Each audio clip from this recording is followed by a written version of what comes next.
Good morning, students. Today we are continuing our chapter 7 of science. तो हमने पढ़ लिया था कहाँ तक, एयर तक, कि एयर क्या होती है. अब हम पढ़ेंगे इसका यूज़, कि एयर का क्या क्या यूज़ है. आप सभी को पता है एयर का क्या यूज़ है.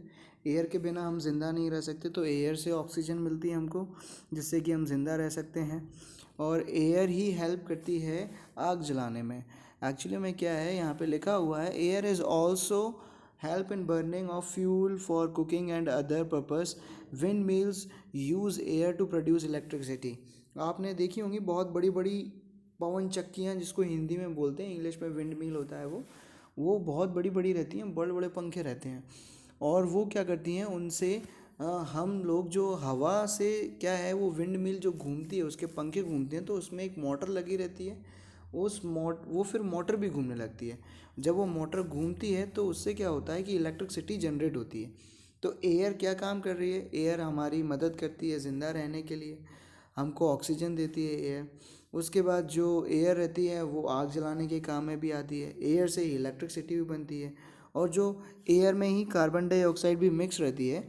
तो कार्बन डाइऑक्साइड कौन यूज़ लेता है, कार्बन डाइऑक्साइड यूज़ लेते हैं प्लांट्स, जिससे कि वो फोटोसिंथेसिस प्रोसेस करके अपना खाना बनाते हैं. एयर में बहुत सारी गैसेस मिक्स रहती हैं, जैसे कि ऑक्सीजन, कार्बन डाइऑक्साइड, नाइट्रोजन, और भी बहुत सारी गैसेस रहती हैं. तो एक गैस है नाइट्रोजन. नाइट्रोजन क्या हेल्प करती है, नाइट्रोजन पेड़ों को बड़ा होने के लिए हेल्प करती है. और कुछ बैक्टीरियाज भी होते हैं जो कि पेड़ों की जड़ों में रहते हैं, वो नाइट्रोजन प्रोड्यूस करते हैं, जिससे कि जो पेड़ हैं वो और बढ़ते हैं, ग्रो करते हैं धीरे धीरे, और वो सॉइल में नाइट्रोजन मिला देते हैं. और उसके बाद जो एयर रहती है, उन सब का जो मिक्सचर होता है, उसको हम बोलते हैं एटमॉस्फेयर, जो कि हमको सूरज की अल्ट्रा वायलेट रेस से भी हमको बचाता है. तो एयर के ये सारे के सारे यूज़ हैं. अब हम पढ़ते हैं सॉइल. तो सॉइल क्या होता है, आप सबको पता है, मिट्टी. ये 3 लेयर में डिवाइड होती है एक्चुअली में. सबसे ऊपर वाली लेयर को, इसमें लिखा नहीं है, सबसे ऊपर वाली लेयर को बोलते हैं क्रस्ट. उसके नीचे और भी लेयर्स होती हैं. तो ऐसे धीरे धीरे करके ये अलग अलग पार्ट्स में रहती है. अब जो सॉइल होती है वो किस किस चीज़ का मिक्सचर होती है, सॉइल में क्या क्या मिला होता है. सॉइल में मिनरल्स मिले होते हैं, स्टोन्स मिले होते हैं, अम, पतली सी बारीक सी सैंड, यानी कि जिसको हम रेत बोलते हैं, वो रहती है. मिट्टी रहती है. उसमें थोड़े से ऑर्गेनिक मैटर, यानी कि छोटे छोटे कीड़े मीड़े, इंसेक्ट्स ये सारी की सारी चीज़ें रहती हैं. वाटर भी रहता है, पानी, यानी कि मॉइस्चर रहता है, और साथ में एयर रहता है. और साथ में कुछ बैक्टीरियाज भी रहते हैं. और कहीं कहीं जगह पे जैसे गीली मिट्टी ज़्यादा रहती है, तो वहाँ पे अर्थवॉर्म, यानी कि केंचुए भी मिलते हैं. अब मिट्टी बनती कैसे है, एक्चुअली में मिट्टी बहुत सालों में बनती है, धीरे धीरे. वो ये बहुत स्लो प्रोसेस है, बहुत धीरे धीरे बनती है मिट्टी.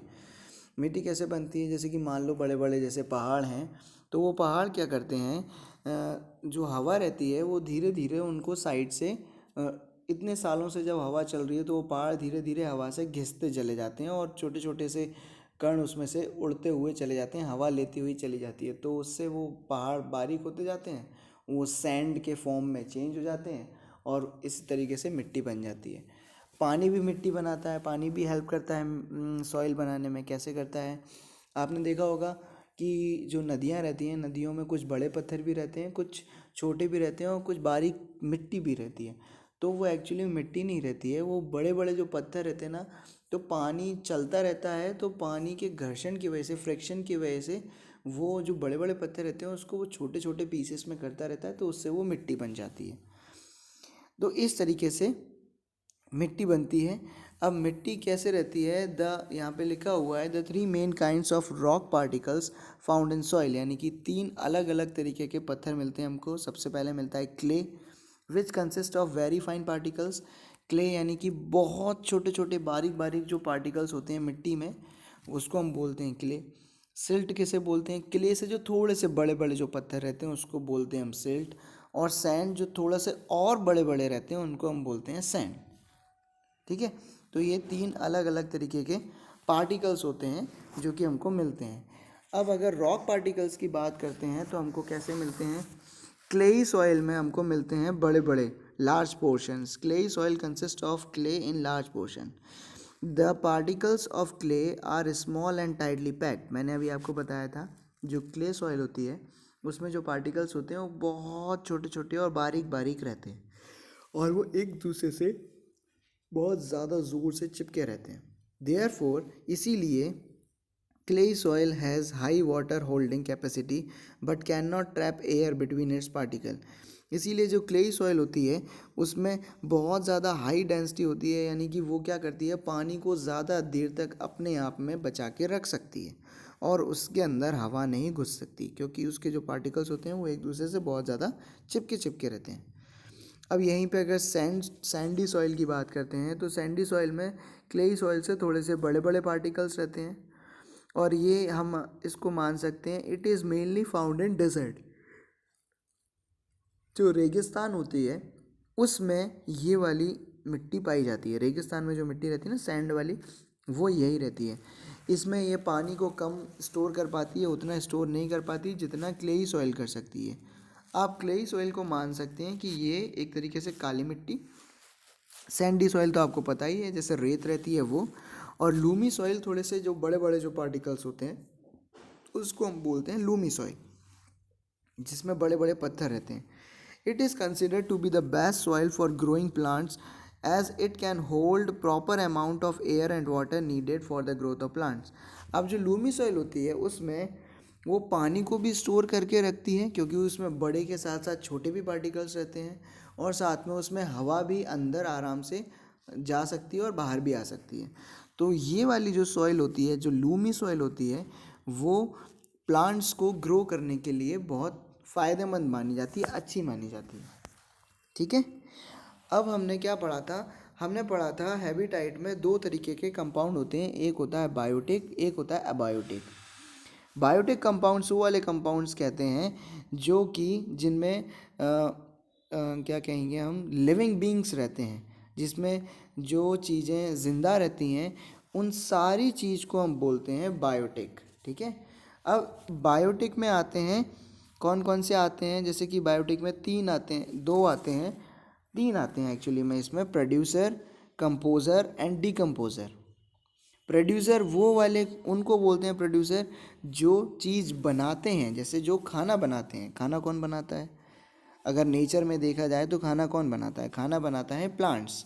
तो जो ग्रीन प्लांट्स होते हैं उनको हम बोलते हैं प्रोड्यूसर, क्योंकि वो फोटोसिंथेसिस प्रोसेस से खाना बनाते हैं जो कि हमको मिलता है या फिर जानवरों को मिलता है। अब कंपोजर कौन होते हैं, the organism which depend on food prepared by plants are called consumers. यानी कि वो वाले जीव जंतु जो कि किस पर डिपेंड करते हो, सीधे डायरेक्ट प्लांट्स पर डिपेंड करते हो, उनको हम बोलते हैं कंपोजर या फिर हीट्रोटाइप्स, हीट्रोट्रॉप्स। यानी कि वो वाले जानवर जो कि पेड़ खाते हों उनको हम बोलते हैं हीट्रोट्रॉप्स। अब हीट्रोट्रॉप्स कंपोजर में भी तीन तरीके के होते हैं, कौन कौन से होते हैं, एक होता है प्राइमरी कंपोजर, एक होता है सेकेंडरी कंपोजर, और एक जो थर्ड होता है वो होता है ओमनीवोरस। अब हार्बीवोरस जो प्राइमरी कंपोजर होते हैं उनको हार्बीवोरस भी बोलते हैं। यानी कि हार्बीवोरस कौन, जो सीधे डायरेक्ट पेड़ खाते हों, उन वाले जानवरों को हम बोलेंगे हार्बीवोरस, जो सिर्फ और सिर्फ पेड़ खाते हैं।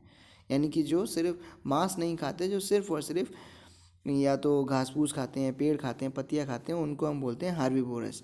एग्जाम्पल जैसे काऊ, गॉट, डियर, मंकी, एलिफेंट, ये सारे के सारे जानवर सिर्फ और सिर्फ पेड़ खाते हैं। अब सेकेंडरी कंपोजर यानी कि वो वाले जानवर जो कि दूसरों का मांस खाते हैं। The animals which feed on the flesh of other animals are called carnivorous. जो कि दूसरे जानवरों का मांस खाते हैं उनको हम बोलते हैं कार्निवोरस। और ओमनीवोरस कौन होते हैं, ओमनीवोरस वो वाले एनिमल्स होते हैं जो कि मांस भी खाते हैं और पेड़ भी खाते हैं, जो दोनों चीज़ खाते हैं उनको हम बोलते हैं ओमनीवोरस। जैसे कि क्रो, क्रो मांस भी खाता है और साथ में जैसे कि फल फ्रूट भी खा लेता है। ह्यूमन बींग्स जैसे कि हम लोग सब्जियां खाते हैं, हरी सब्जियां खाते हैं, और साथ में जो नॉन वेजिटेरियन होते हैं वो नॉन वेजिटेरियन भी खाते हैं। तो इस तरीके से डिवाइड होते हैं ये तीन पार्ट में। कौन होते हैं तीन पार्ट में डिवाइड, कंपोजर्स। अब आता है डिकम्पोजर। डिकम्पोजर हम उन वाले माइक्रो ऑर्गेनिजम्स को बोलते हैं, यानी कि उन वाले छोटे छोटे माइक्रो ऑर्गेनिज्म या बैक्टीरिया को जो कि चीज़ों को पूरा का पूरा डिकम्पोज कर दें, ख़त्म कर दें, सड़ा के बिल्कुल पूरा का पूरा ख़त्म कर दें, उनको हम बोलते हैं डिकम्पोजर्स। कौन कौन होते हैं डिकम्पोजर? जैसे फंगाई, बैक्टीरिया, माइक्रो ऑर्गेनिज्म, ये सब किस में आते हैं? ये सब डिकम्पोजर्स में आते हैं।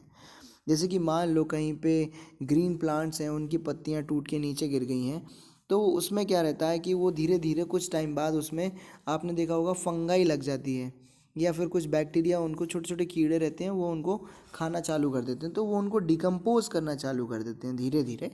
तो इस तरीके से वो डिकम्पोज होना चालू हो जाता है। अब आता है टाइप्स ऑफ हैबिटाइट। हैबिटाइट मैंने आपको बताया था, हैबिटाइट वो वाली जगह होती है जहाँ पे कोई भी जानवर उस जगह के हिसाब से अपने आप को रहना सिखा ले या सीख जाए, उसको हम बोलते हैं हैबिटाइट। तो सारे जानवरों का अलग अलग हैबिटाइट होता है। कुछ जानवर समुद्र में रहते हैं, कुछ डेजर्ट्स में रहते हैं, कुछ जंगलों में रहते हैं, कुछ ऐसे ठंडी जगहों पे रहते हैं, कुछ गर्म जगहों पे रहते हैं। तो अलग अलग तरीके के हैबिटाइट होते हैं। लेकिन मेनली दो तरीके के हैबिटाइट होते हैं, एक वाटर हैबिटाइट यानी कि जो पानी में रहते हैं, और एक जो लैंड हैबिटाइट जो कि ज़मीन पे रहते हैं। पानी में रहने वाले को हम बोलते हैं एक्वेटिक हैबिटाइट, और जो ज़मीन पे रहने वाले को बोलते हैं हम टेरेस्ट्रियल हैबिटाइट। अब एक्वेटिक हैबिटाइट क्या होता है? एक्वेटिक हैबिटाइट भी डिवाइड होता है अलग अलग पार्ट में। जैसे कि एक्वेटिक हैबिटाइट में सबसे पहले आता है, कौन कौन से आते हैं उसमें एक्वेटिक हैबिटाइट में? पॉन्ड्स, है ना, जैसे कि छोटा सा तालाब हुआ या बड़ा तालाब हुआ, नदी हुई, समुद्र हुए, बड़े बड़े समुद्र हुए, झील हुई, तो ये किस में आते हैं? ये सारे के सारे एक्वेटिक हैबिटाइट्स में आते हैं। अब इसमें आता है सबसे पहले marine habitat. Marine habitat include salt water habitat, for example seas and oceans. The animals और organism living in such habitat are called marine organism.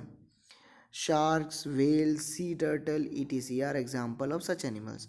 Marine habitat, जो समुद्र में जो जानवर रहते हैं उनको हम बोलते हैं मैरीन हैबिटाइट्स। ठीक है, यानी कि नमक वाले पानी में जो भी जानवर रहते हैं, कौन कौन से रहते हैं? जैसे शार्क रहती है, व्हेल रहती है, बड़े बड़े जो कछुए रहते हैं वो रहते हैं, तो ये इनको हम बोलेंगे मैरीन हैबिटाइट्स। यहाँ पे फोटोज़ भी दिए हुए हैं शार्क और सी टर्टल का। उसके बाद ये वाटर बग।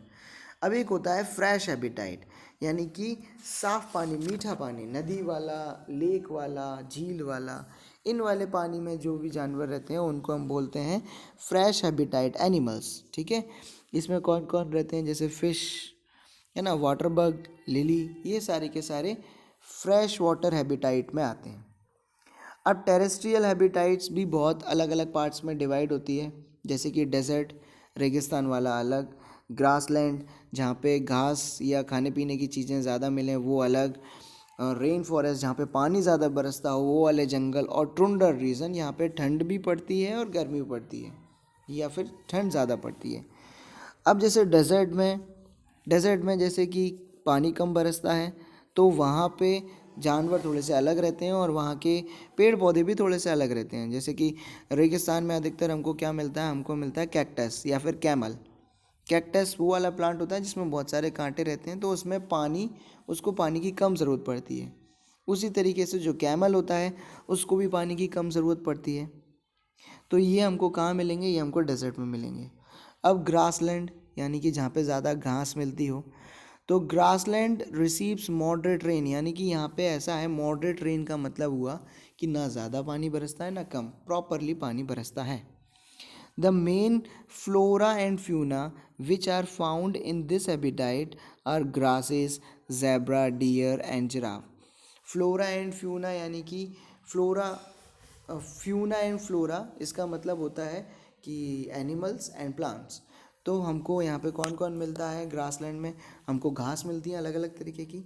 उसके बाद ज़ीब्रा, क्योंकि ज़ीब्रा घास खाते हैं, डियर्स भी घास खाते हैं तो वो भी हमको मिलते हैं, और जिराफ भी ये पेड़ पौधे खाते हैं तो ये भी हमको ग्रासलैंड में मिलेंगे। अब आता है रेन फॉरेस्ट। तो रेन फॉरेस्ट क्या होता है? यहाँ पे ज़्यादा पानी बरसता है और थोड़ी सी उमस ज़्यादा रहती है, तो वहाँ पे जानवर भी अलग रहते हैं और वहाँ के पेड़ पौधे भी अलग रहते हैं। प्लेंटी ऑफ रेनफॉल्स, तो यहाँ पे अधिकतर हमको क्या मिलेंगे? मंकीज़ मिलेंगे, स्नैक्स मिलेंगी, लिजर्ड्स मिलेंगी, और various animals survive in rain forest. और भी बहुत सारे अलग अलग तरीके के जानवर भी हमको रेन फॉरेस्ट में मिल जाते हैं। नेक्स्ट आता है tundra region. The tundra region is extremely cold, जहाँ बहुत ज़्यादा ठंड पड़ती हो वो उसको हम बोलते हैं टुंड्रा रीजन। तो बहुत ज़्यादा ठंड में आपने भी देखा है या पता होगा आपको कि टुंड्रा रीजन में हमको कैसे जानवर मिलते हैं। वहाँ पे हमको पोलर बियर मिलता है, रेन डियर मिलता है, पैंगुइन मिलता है ना। और वहाँ की जो घास रहती है वो थोड़ी सी अलग रहती है, कम लेंथ की रहती है, ज़्यादा ऊंचाई वाली नहीं रहती। तो ये हमको कहाँ मिलेगा, सिर्फ और सिर्फ ठंडी वाली जगह पे मिलेगा। ठीक है, तो अब हम बाकी का अभी नेक्स्ट क्लास में पढ़ेंगे। Thank you.